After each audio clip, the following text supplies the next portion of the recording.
Bonjour frères et sœurs. Bonjour chers amis invités. Ce matin, c'est un grand privilège pour moi. Parce que nous sommes à un moment privilégié pour l'église chrétienne d'Abidjan. Et se tenir devant vous ce matin est vraiment une grâce. C'est pour cela je vais remercier l'évangéliste Blaise Femba et la conseillère de femmes, son épouse, et toute la classe dirigeante pour ce grand privilège que j'ai ce matin de délivrer un message si important. Frères et sœurs, ce matin, on a eu la grâce de dormir. On a eu la grâce de nous réveiller. Et nous avons eu aussi la grâce d'être là ce matin pour entendre la parole de Dieu. Voilà pourquoi, frères et sœurs, il faut remercier Dieu par des acclamations pour cette grâce.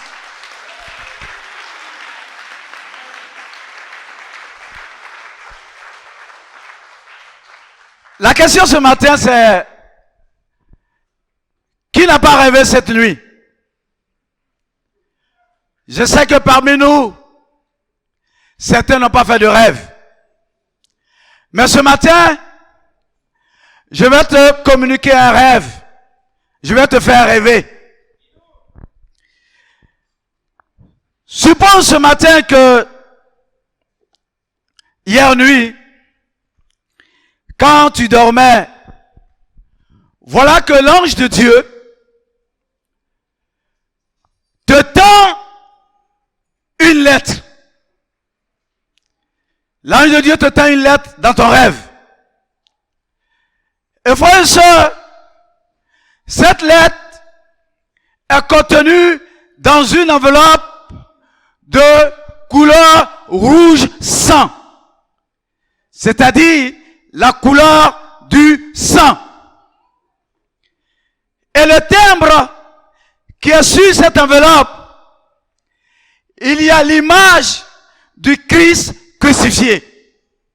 C'est ça qui est le timbre. Et l'expéditeur, Dieu lui-même, parce que quand on écrit une lettre, il y a l'expéditeur et puis il y a le destinataire. Et l'expéditeur, Dieu, écrit au dos de cette lettre ce passage que je voudrais que nous lisons ensemble. Jean 3, verset 16. Un passage que nous connaissons tous. Il est écrit: car Dieu a tant aimé le monde qu'il a donné son Fils unique, afin que quiconque croit en lui ne périsse point, mais qu'il ait la vie éternelle. Et l'ange te dit: ouvre cette lettre, ouvre l'enveloppe et lis la lettre qui est à l'intérieur. Et au moment d'ouvrir, voilà que quelqu'un entre dans ta chambre et qui te réveille. Alors que Dieu attend une réponse à cette lettre. Peut-être que tu serais fâché. Tu vas dire: non, pourquoi tu m'as réveillé? Mais ce matin, la bonne nouvelle est que cette lettre est contenue dans la Bible. Cette lettre est dans la Bible. Et nous aurons l'occasion de la lire. Cette lettre n'est rien d'autre que la lettre de la croix du Christ. Et la lettre de la croix du Christ est le cœur de l'évangile. C'est le cœur de l'évangile, l'évangile vrai. Je ne parle pas de l'évangile alimentaire, mais l'évangile vrai, le cœur, c'est la crucifixion, le sacrifice de Jésus-Christ. Et frères et sœurs, Dieu a atteint une réponse à cette lettre. Mais la question ce matin, quelle est la meilleure réponse à la croix de Jésus-Christ? Quelle est cette vie qu'on doit mener qui doit être la meilleure réponse à cette lettre de la croix? Et frères et sœurs, pour moi, et je pense que c'est aussi vrai, que la meilleure réponse à la croix de Jésus-Christ, cette vie-là s'appelle la vie de disciple. Si vous êtes d'accord, acclamons Dieu pour ça. C'est la vie de disciple. D'où le thème ce matin. La vie de disciple. La meilleure réponse à la croix de Jésus-Christ. Pour aller plus loin, baissons la tête et prions. Père, je remets ce moment spécial en tes mains. Je me recommande à toi. Tu m'as donné ton esprit. Que en ce moment précis, Seigneur, que ce soit ton esprit qui enseigne, qui communique les vérités qui viennent de toi.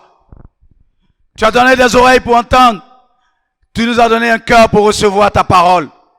Voilà pourquoi, ce matin, en ton nom, Seigneur, je soumets tout cœur à ta parole ce matin. Afin que tout cœur soit disposé à recevoir cette vérité qui transforme des vies. Merci pour la victoire de ta parole ce matin. Merci pour la victoire du sang de Jésus-Christ. Merci pour la victoire de l'Esprit ce matin. Parce que ta parole est toujours victorieuse. Sois béni, sois élevé au nom puissant de Jésus-Christ. Amen. Donc, pour donner une meilleure réponse à la croix de Jésus, il faut trois choses.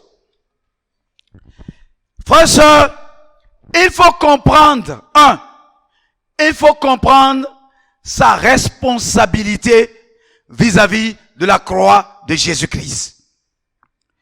Et deuxième, il faut être véritablement sous l'effet des souffrances du Christ.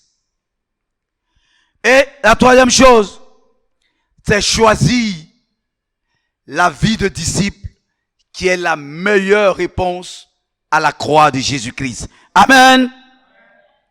Donc le premier point, c'est il faut comprendre sa responsabilité. J'ai compris ma responsabilité. Et nous devons comprendre notre responsabilité vis-à-vis de la croix. Et frères et sœurs,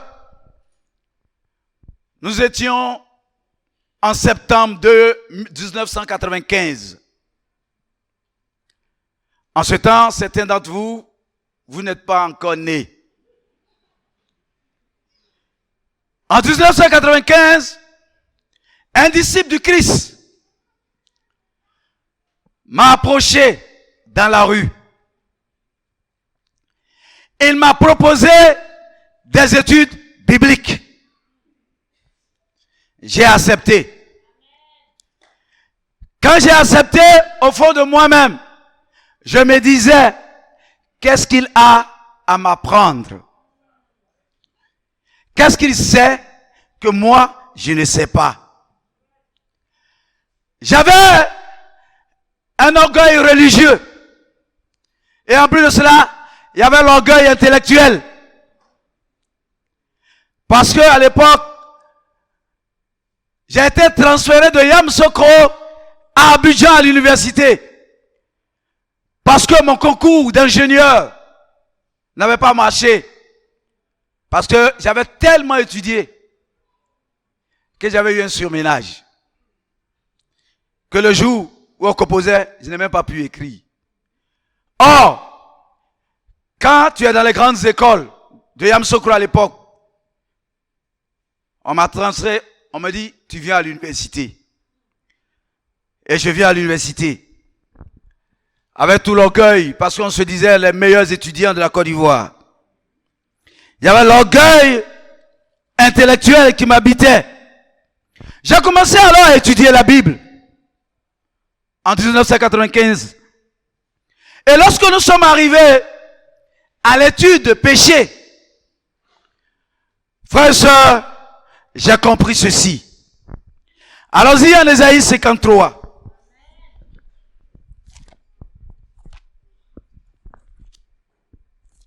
Ésaïe 53, c'est le prophète Ésaïe qui prophétise la croix du Christ.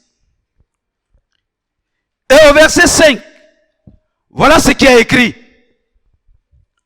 Mais il était blessé pour nos péchés, brisé pour nos iniquités. Le châtiment qui nous donne la paix est tombé sur lui. Et c'est par ses meurtrissures que nous sommes guéris. Frères et sœurs, quand on m'a lu ce passage, j'ai compris que le Christ, parce qu'il était brisé, il s'agissait du Christ. La Bible dit ici que Jésus était blessé par mes péchés. Et j'ai compris aussi que mes péchés blessaient horriblement Dieu. Jésus était brisé. Dans la prophétie, c'est il sera brisé. Mais aujourd'hui, je dois comprendre, il a été brisé par mes fautes, pour mes fautes. Alors que moi-même, je n'étais pas brisé par mes propres péchés. Je ne vivais pas une vie de brisement. Et, frères et sœurs, il fallait me laisser aller au brisement. Et l'apôtre Paul, quand nous lisons en 2 Corinthiens 15, versets 3 à 4, l'apôtre Paul dit ceci: je vous ai enseigné avant tout, comme je l'avais aussi reçu, que Christ est mort pour nos péchés, selon les Écritures, qu'il a été enseveli, qu'il est ressuscité le 3e jour, selon les Écritures. Frères et sœurs, Paul dit ici qu'il a reçu quelque chose qu'il enseigne. Qu'est-ce que Paul a reçu? Paul a reçu que Christ est mort pour ses péchés. Et qu'est-ce qu'il enseigne?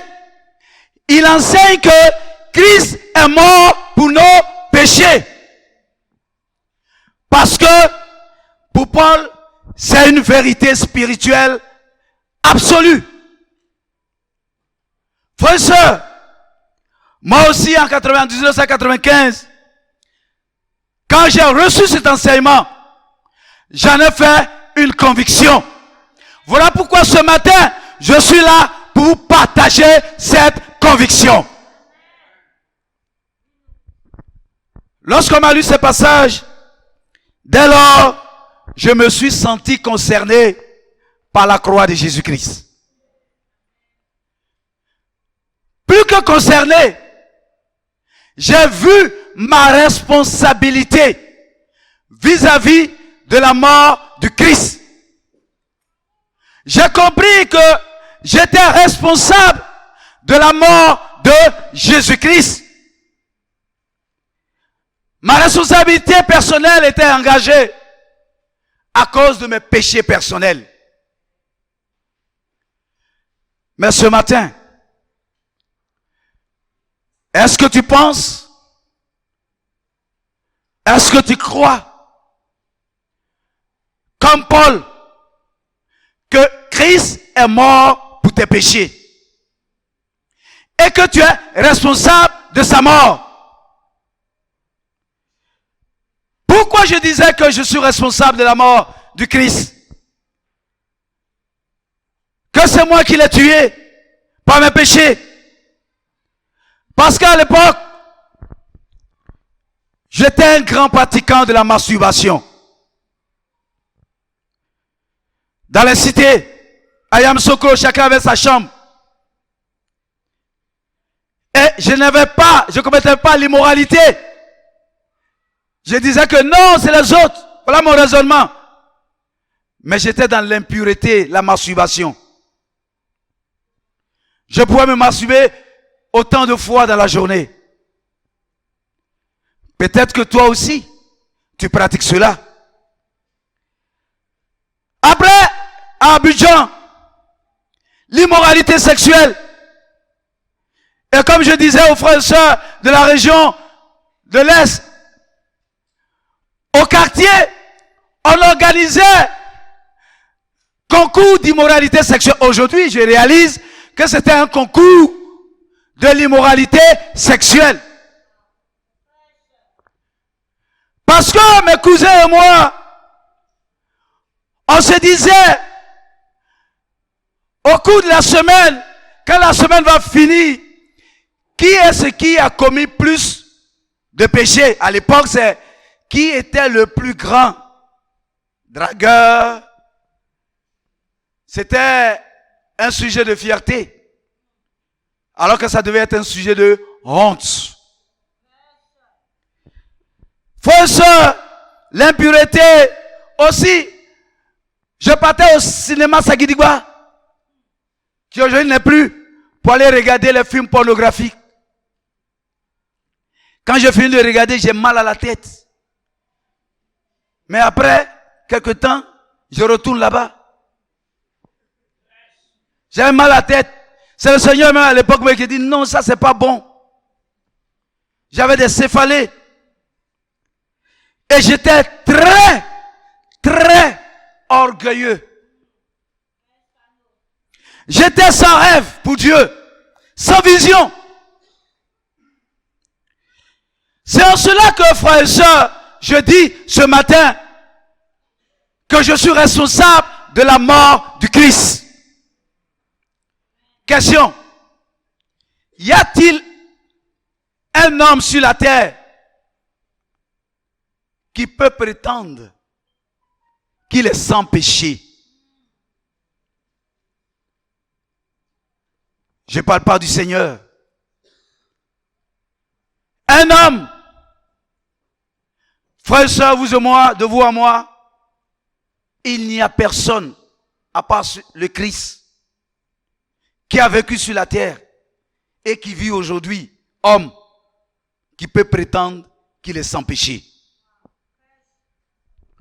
Parce que si ce matin tu as cette conviction, elle est fausse. Parce que 1 Jean 1, verset 8 et 10 dit, si nous disons que nous n'avons pas de péché, nous nous trompons nous-mêmes. Et la vérité n'est pas en nous. Maintenant, quand la vérité n'est pas en toi, c'est quoi qui est en toi?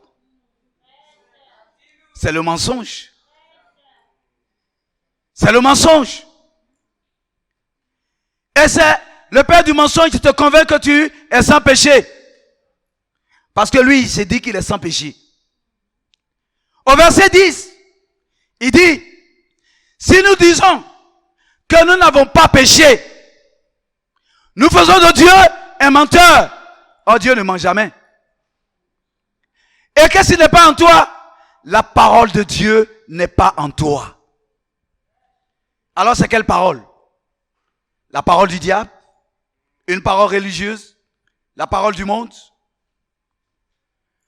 Frères et sœurs, tu ne peux pas donner une bonne réponse à la croix de Jésus si tu n'es pas habité ou tu n'as pas reçu la vérité. Voilà pourquoi,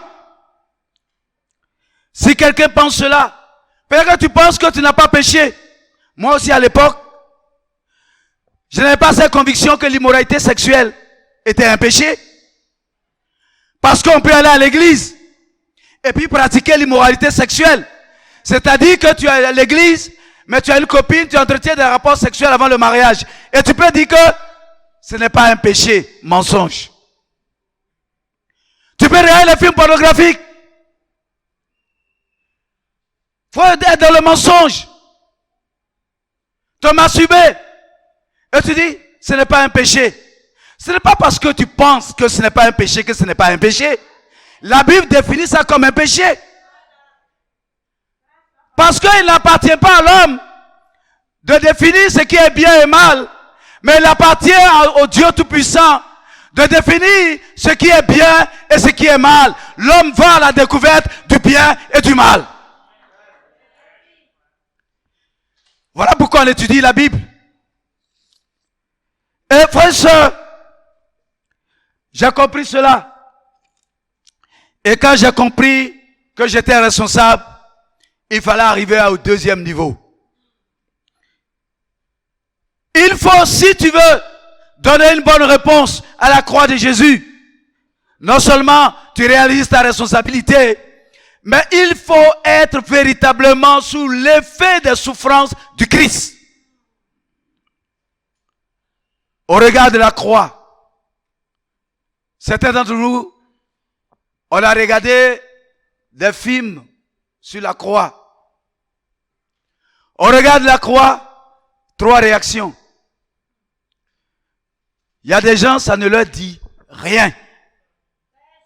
Cœur endurci. Je prierai pour toi.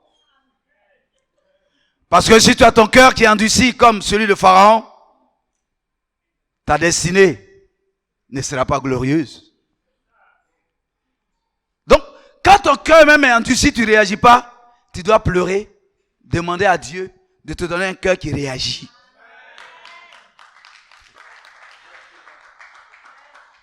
Et il y a ceux qui se laissent aller à des effets émotionnels. Et la troisième réaction que la croix attend de nous, c'est sous l'effet des souffrances, il faut développer de profondes convictions. Parce qu'il y a une différence entre l'émotion et la conviction. L'émotion est éphémère. Regardez, à l'époque, on avait projeté la passion du Christ à l'amphithéâtre de la bibliothèque vers le musée, au plateau.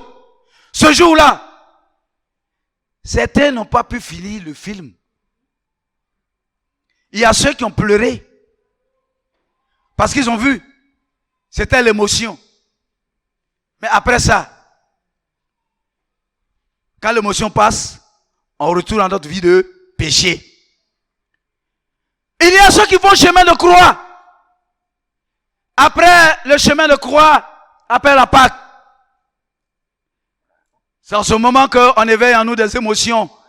Mais quand ça passe, on retourne à notre vie de tous les jours.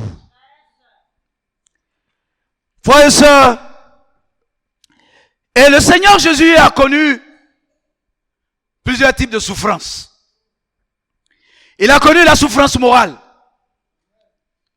Il a connu la souffrance physique, émotionnelle. Et il a connu la souffrance spirituelle. Il a souffert. Il a souffert. Je vais partager quelques souffrances morales du Christ. Allons-y en Matthieu 26. En Matthieu 26, lisons du verset 31 au verset 35.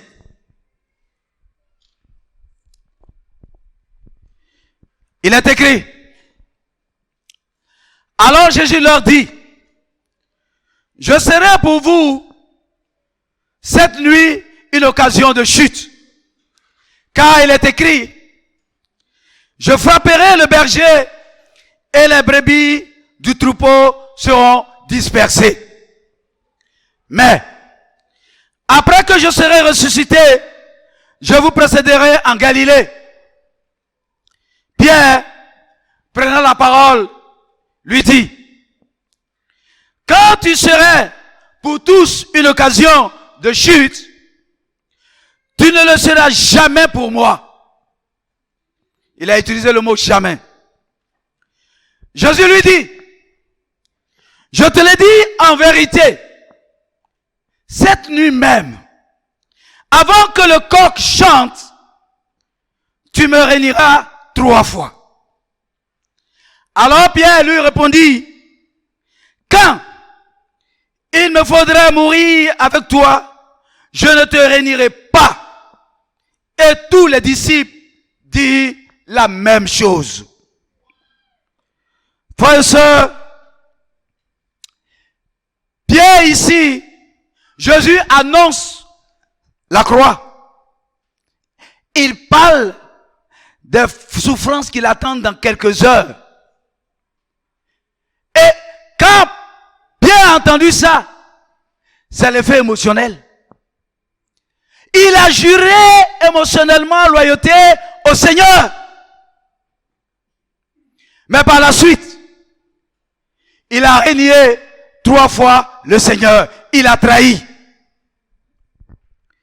J'ai compris à travers cela que je ne peux pas suivre le Seigneur par émotion, mais je dois suivre le Seigneur par conviction. Pas par émotion. Et frères et sœurs, aujourd'hui, dans la communauté, on cherche à produire des émotions. Et les gens suivent le Seigneur par émotion. On aime la foi spectaculaire parce qu'on est trop émotionnel. Non, c'est pas avec les émotions, mais c'est plutôt avec des convictions profondes qu'on peut suivre le Seigneur. De par ma vie religieuse, moi aussi, j'avais une vie religieuse, mais pas une vie de disciple.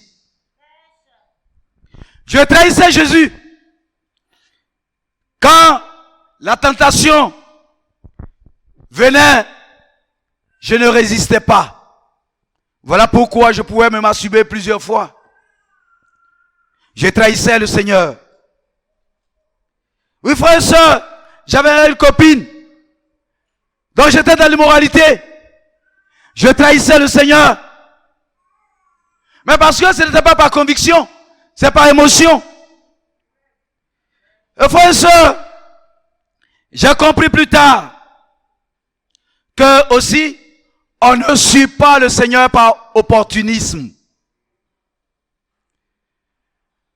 J'ai été témoin de Jéhovah. Depuis la classe de terminale. Mais, j'y allais pour des intérêts intellectuels, des intérêts littéraires. Parce que celui qui était le premier de notre classe, il était bien en français. Oh, là-bas, on lit beaucoup. Il y a beaucoup d'ouvrages. Ça ouvre l'esprit. Puisque moi, je n'ai pas l'argent pour acheter les livres. Donc, il y a beaucoup. Il y a ce qu'on appelle les jeunes s'interrogent. On développe plein de sujets. Donc, je dis, à l'examen, ça peut me servir. Donc, purement littéraire. Aussi, frères et sœurs, quand je suis venu à Abidjan, de Yamoussoukro à Abidjan, j'ai rencontré un ami de collège qui fréquentait l'église Pentecôte. Je l'ai suivi parce que c'est mon ami. Voilà, c'est mon ami. Et quand on va là-bas, regardez, un jour, le pasteur de là-bas, quand on est arrivé, il dit, venez, les nouveaux, venez devant. Mon ami dit, il faut partir. Je suis parti. Donc je dis, ils vont prier. Et quand ils ont commencé à prier, ceux qui sont à côté là, ils ont commencé à tomber en transe, tout ça. Mais le pasteur, il met sa main sur moi. Il prie, il bouge. Je suis calé.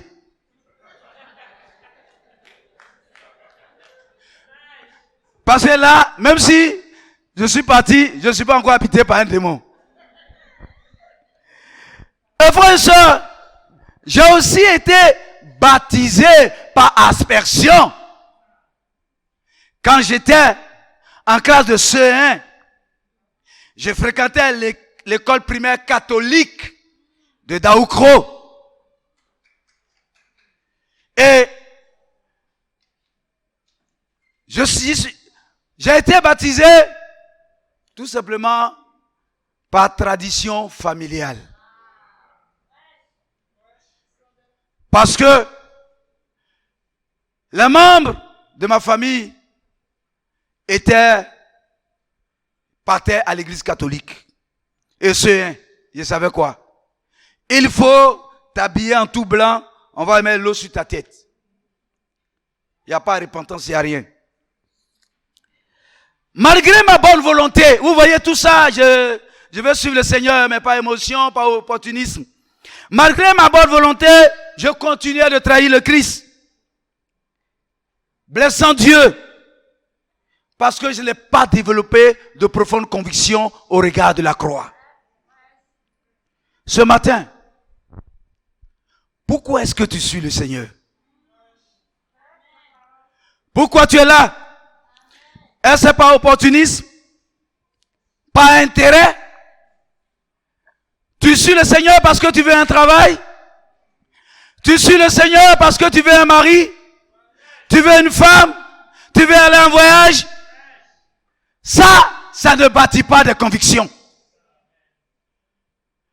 Tu veux te servir de Dieu. Et si tu es dans cette position, alors reviens au pied de la croix pour bâtir des convictions.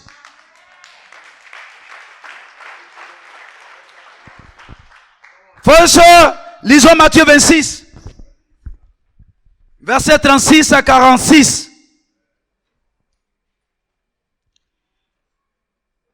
Il est écrit: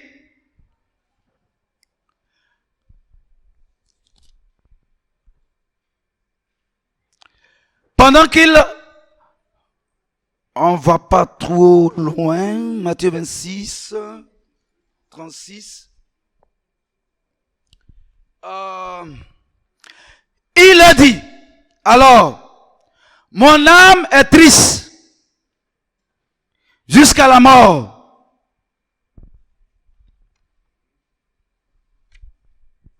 Jusqu'à la mort. Le verset 36.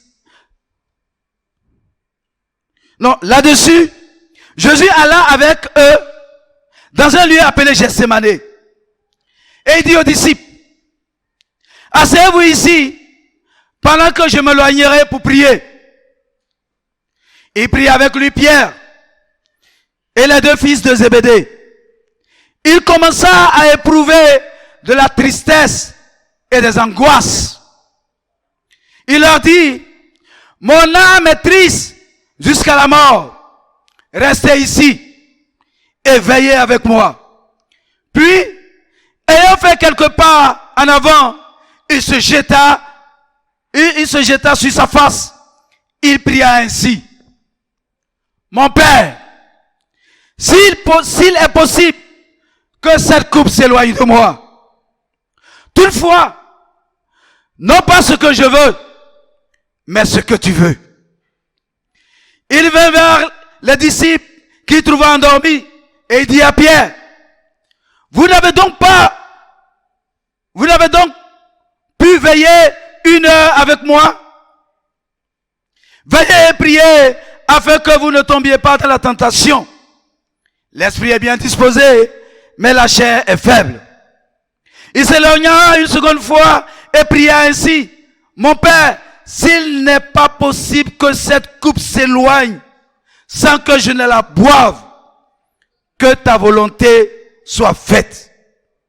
Il revint et les trouva encore endormis, car leurs yeux étaient appesantis.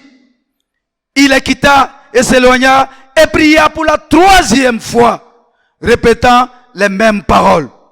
Puis il alla vers ses disciples et leur dit: vous dormez maintenant et vous vous reposez. Voici, l'heure est proche et le Fils de l'homme est livré aux mains des pécheurs. Levez-vous, allons, voici celui qui me livre, qui s'approche.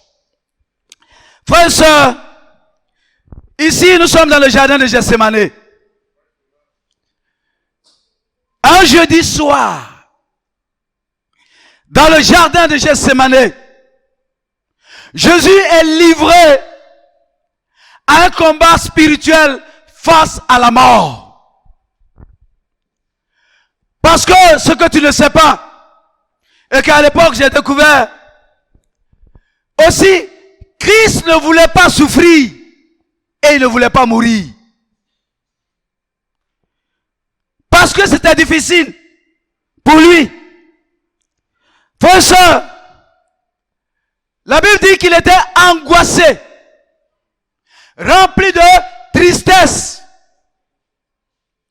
au point où il demandait à son père, j'ai dit, est-ce qu'on ne peut pas faire autrement pour sauver ces gens-là? Non, le Seigneur, mais il réalise que le seul sacrifice valable, c'est ce qu'il devait faire. Et c'est ce que son père demande. Il dit, non pas ce que je veux, mais ce que Dieu veut. On peut acclamer le Seigneur, car ce jour-là, il énonçait un principe fondamental, qui est le renoncement de soi. Et frères et sœurs, parmi eux, il y avait le médecin Luc. Il y avait un qui était médecin, qui a vu ce que les autres n'ont pas vu. Il a décrit un phénomène. Peut-être que toi et moi, nous n'avons jamais vécu, et personne d'autre n'a vécu ça. Quand vous lisez en Luc 22, verset 44, il dit ceci, étant à l'agonie, il priait instamment, et sa sueur devint comme des grumeaux de sang qui tombaient à terre. Frères et sœurs, en plus de la tristesse, en plus de l'angoisse, Jésus transpirait. Mais c'était une sueur de sang. Une sueur de sang. On était qu'au soir, la nuit. Et il ne faisait pas chaud, mais le Seigneur transpirait. Frères et sœurs, savoir comment tu vas mourir, ce qui t'attend, ça produit de l'angoisse, ça produit de la tristesse. Et il y a eu ce phénomène physiologique. C'est que sous l'effet de l'extrême tristesse, angoisse, émotion, sous la peau, il y a de fines capillaires, de petits vaisseaux qui entourent ce que vous appelez les petits trous qui sont sur votre peau. Là où la sueur passe. Et frères et sœurs, ces capillaires vont se déchirer. Et le sang va se mélanger à la sueur pour prendre une coloration rouge et tomber des gouttes de sang. Tomber. Frères et sœurs, c'était scientifique dit que non, c'est pas possible. C'est possible. C'est le phénomène d'hématidrosie, la sueur de sang. C'est dans le document médical. Jésus a transpiré du sang. Pendant ce temps, ses disciples dormaient. Jésus est abandonné. Cela induit une souffrance morale. J'ai compris une chose. Il faut que j'arrive à imiter le Seigneur. Frères et sœurs, quand tu veux faire du bien à quelqu'un et qu'il n'a pas le comportement que tu attends de lui, qu'est-ce que tu décides? La tendance est d'abandonner. Je vais t'aider, tu ne veux pas qu'on t'aide, c'est pas la peine. Je vais te faire du bien, voilà comment tu te comportes, donc j'annule. Humainement, c'est comme ça on réagit. Et il m'arrive de réagir comme ça. Mais le Seigneur n'a pas regardé l'attitude des disciples. Il a pensé à leurs plus grands problèmes et à leurs plus grands besoins. À l'époque, quand j'étudiais, j'ai compris que mon plus grand problème n'était pas que je n'ai pas réussi, je n'ai pas pu passer le concours d'ingénieur. Mais mon plus grand problème, C'était le péché qui est dans ma vie. Et mon plus grand besoin, c'est de faire la paix avec Dieu. Et le Seigneur me tendait la main par l'œuvre de la croix. Et frères et sœurs, et le Seigneur, la conviction que j'ai bâtie, c'est que, en de vouloir devenir disciple de Jésus-Christ, il faut pratiquer le renoncement. C'est un principe fondamental. Et je comprenais pourquoi je vivais la vie religieuse. Parce que dans la vie religieuse, on ne renonce pas à soi-même. Dans la vie religieuse, on fait ce qu'on a envie de faire. On fait ce qu'on a envie de faire. Si la vie que tu mènes aujourd'hui n'est pas reposée, réglée sur le principe de renoncement, ce n'est pas la meilleure réponse à la croix de Jésus-Christ. Ce n'est pas la meilleure réponse. Parce que tu fais ce que tu veux. Si quelqu'un veut me suivre, qu'il renonce à lui-même. Frères et sœurs, voilà pourquoi, malgré mon passé religieux, j'ai continué les études. Et aussi, nous allons voir les souffrances physiques et émotionnelles du Seigneur. Allons-y à Matthieu 26, versets 57 à 68. Ceux qui avaient saisi Jésus l'amenèrent chez le souverain sacrificateur Caïphe, où les scribes et les anciens étaient rassemblés. Pierre le suivit de loin jusqu'à la cour du souverain sacrificateur et y entra. Il s'assit avec les serviteurs pour voir comment cela finirait. Les principaux sacrificateurs et tout le Sanhédrin cherchèrent quelques faux témoignages contre Jésus, suffisants pour le faire mourir. Mais ils n'en trouvèrent point. Quoique plusieurs faux témoins se fussent présentés, enfin, il en vint deux qui dirent: celui-ci a dit, je puis détruire le temple de Dieu et le rebâtir en 3 jours. Et ils ont pensé au temple physique. Le souverain sacrificateur se leva et lui dit: ne réponds-tu rien? Qu'est-ce que ces hommes déposent contre toi? Jésus garda le silence. Et le souverain sacrificateur, prenant la parole, lui dit: je t'adjure par le Dieu vivant de nous dire si tu es le Christ, le Fils de Dieu. Jésus lui répondit: tu l'as dit. De plus, je vous le déclare, vous verrez désormais le Fils de l'homme.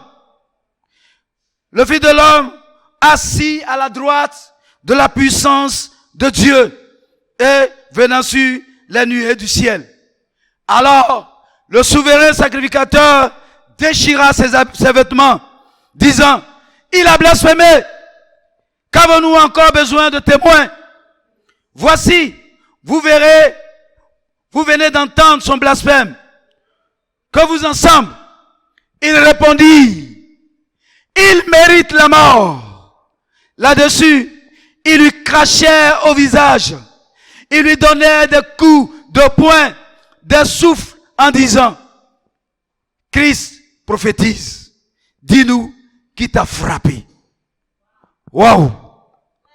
Frères et sœurs, ici, Jésus est arrêté, il va connaître son premier procès devant le Sanhédrin, ce haut conseil religieux où on débat les questions religieuses. Et frères et sœurs, il est traduit et il y a eu le premier procès. Et le premier procès, ce sont les Juifs, les sacrificateurs qui ont dirigé cela. Et le verdict est tombé. Jésus ici, il est accusé. Mais la Bible dit, il garda le silence. Moi, si je suis accusé, je réagis. À l'époque. Et aujourd'hui, on lutte parfois avec ça. Quand on est accusé, on réagit. mais le Seigneur a gardé le silence. Il ne s'est pas défendu. À cause de qui il a fait ça? J'ai compris que c'est à cause de moi. Frère et soeur, c'est à cause de moi. Le verdict est tombé. On dit il mérite la mort. Le premier procès. Et à la suite, qu'est-ce que les gens vont faire? Jésus est frappé à coups de poing. Je dis bien frappé à coups de poing. De véritables coups de poing. Comme si on était sur le ring. Mais là, c'est pas un échange de coups de poing, mais c'est d'un seul sens. On donnait des coups de poing parce que les gens avaient de la haine contre le Seigneur. Ils voulaient en finir avec lui. Donc ce n'est pas des coups de poing pour le caresser, mais des coups de poing qui doivent produire de la douleur. Le Seigneur a connu la douleur des coups de poing. Il a été giflé. On l'a giflé. Plusieurs l'ont giflé. Plusieurs lui ont donné des coups de poing. Et on a commencé à cracher sur le Seigneur. Frères et sœurs, le crachat est différent de la salive. La salive, en médecine, la salive vient des glandes salivaires. Mais le crachat, l'expectorat, ça vient des bronches du plus profond. Quand tu as la toux, c'est qui sort des bronches. Les gens s'efforçaient, ils raclaient leur gorge à faire sortir ce qu'ils avaient au fond d'eux-mêmes. Et le Seigneur était trempé de crachats. Parmi eux, certains ils avaient la tuberculose, peut-être des maladies contagieuses. Et le Seigneur était mouillé de crachats. Et il acceptait qu'on crache sur lui. Toi et moi. C'est facilement qu'on accepte qu'on crache sur nous à cause de Jésus. Est-ce que c'est facilement que toi tu acceptes qu'on te frappe à cause de Jésus? Est-ce que tu accepterais qu'on te donne des coups de poing à cause de Jésus? Mais j'ai compris que le Seigneur, le Fils de Dieu, a accepté qu'on crache sur lui, qu'on lui donne des coups de poing à cause de moi, à cause du pécheur.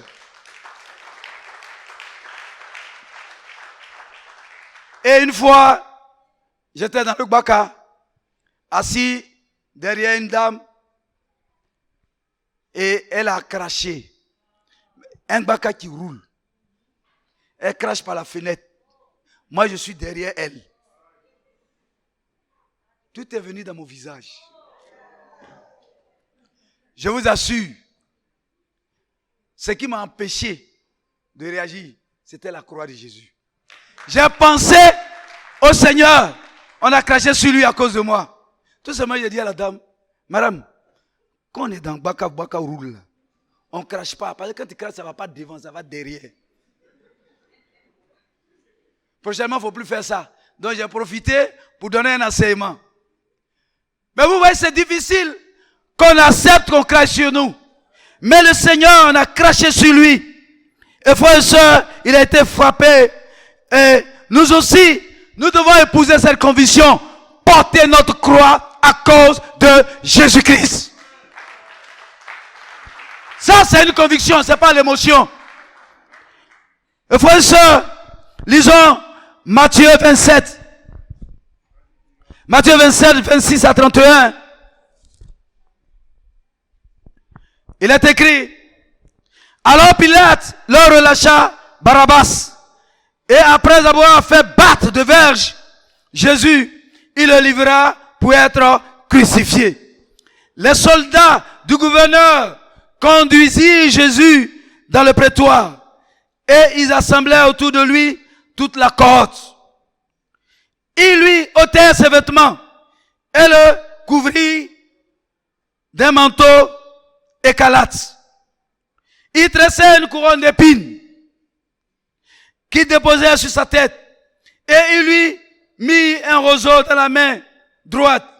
Puis s'agenouillant devant lui, il le raillait, c'est-à-dire se moquait de lui en disant, salut, roi des Juifs. Ils crachaient contre lui, prenaient le roseau et frappaient sur sa tête. Après s'être ainsi moqué de lui, ils lui ôtèrent le manteau et lui remit ses vêtements et l'amenèrent pour le crucifier. Frères et sœurs, ici, nous sommes, Jésus ici a eu le deuxième procès.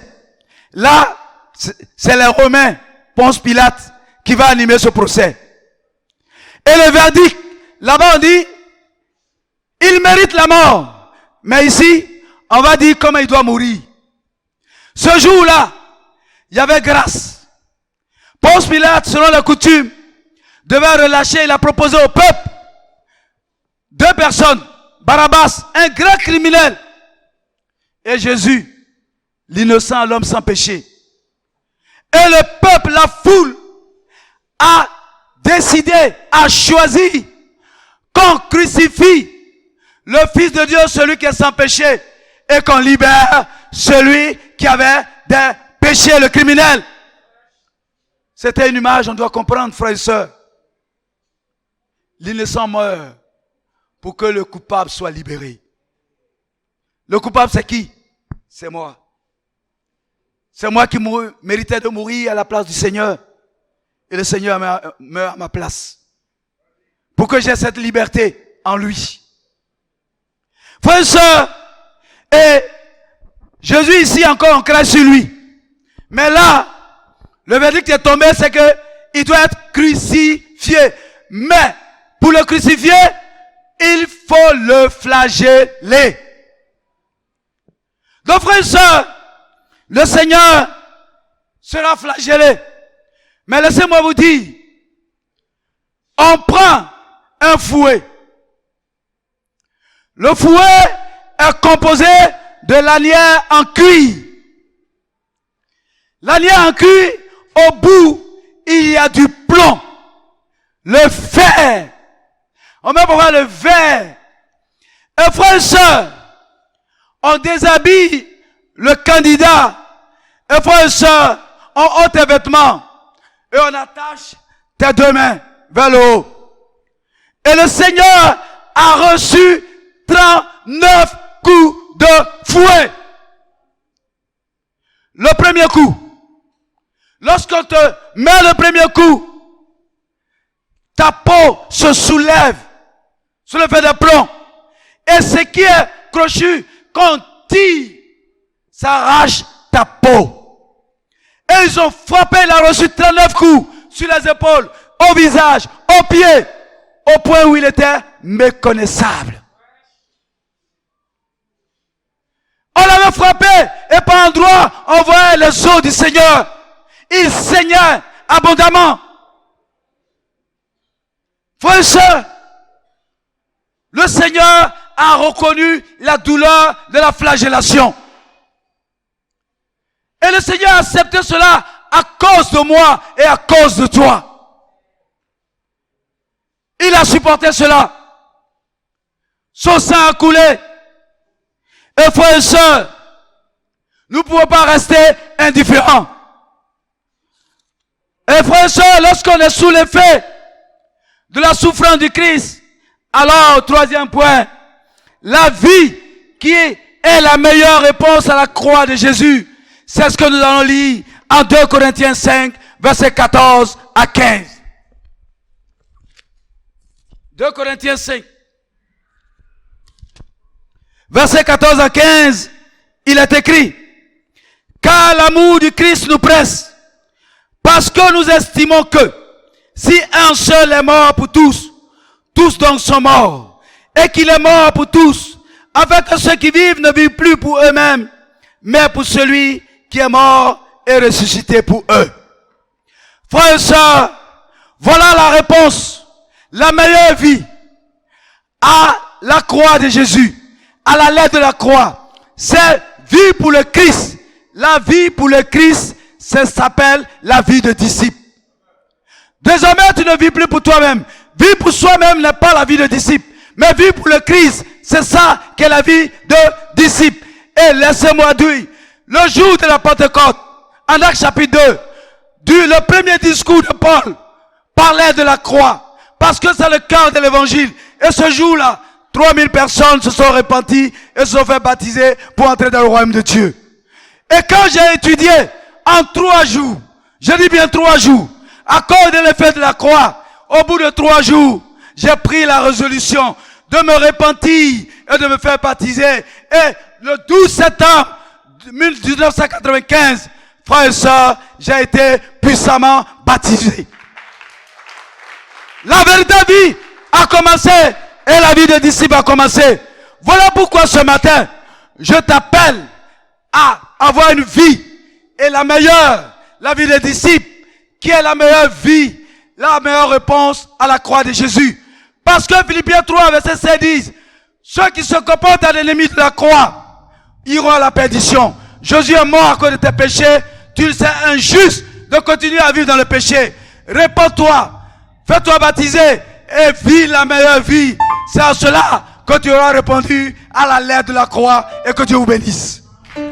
Ce matin, j'ai le privilège de faire la restauration d'un de mes frères. Amen, frères et sœurs. Bonjour peuple de Dieu. Amen. Je suis Dédi Stéphane et ce matin, le Seigneur me fait la grâce de me tenir à nouveau devant vous. Et je voudrais d'abord dire que j'ai péché contre Dieu et j'ai péché aussi en présence de vous qui êtes l'Église. Et aujourd'hui, ma joie est grande parce que le Seigneur me permet de revenir à nouveau vers lui pour refaire la paix et regagner ensuite son peuple. Bonjour frères et sœurs. Je me nomme Xavier Loufra Christelle. Je demande pardon à Dieu. Je demande pardon à l'Église parce que j'ai blessé Dieu et péché contre Dieu. Merci à mon propre mon Dieu, à Sœur Lydia qui a étudié la Bible arabe. Bonjour frères et sœurs. J'ai décidé maintenant d'être avec vous. Je vous demande pardon aussi à Dieu pour moi. Le péché, tout ce qui est fait. Excusez aussi le peuple de Dieu, frères et sœurs.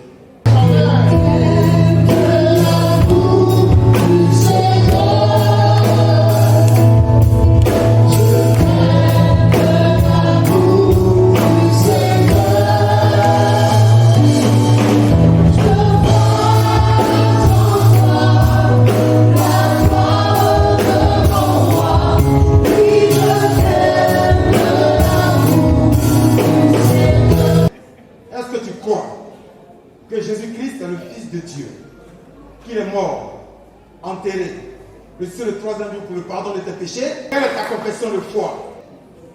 Oui, je le crois. Jésus est mon Seigneur et mon Sauveur. Je le crois. Jésus-Christ est Seigneur et Sauveur. Oui, je le crois. Jésus est mon Seigneur et mon Sauveur. Oui, je le crois. Jésus est Seigneur et mon Sauveur. Seigneur et mon Sauveur. Oui, j'en suis certaine. Jésus est mon Seigneur pour toujours. Oui, je le crois. Jésus est mon Seigneur. Oui, je crois. Jésus-Christ est mon Seigneur. À cause de cette belle déclaration de foi, je vais te baptiser Du Père, du Fils et du Saint-Esprit. Recevoir le pardon de tous tes péchés et le don de Dieu, le Saint-Esprit.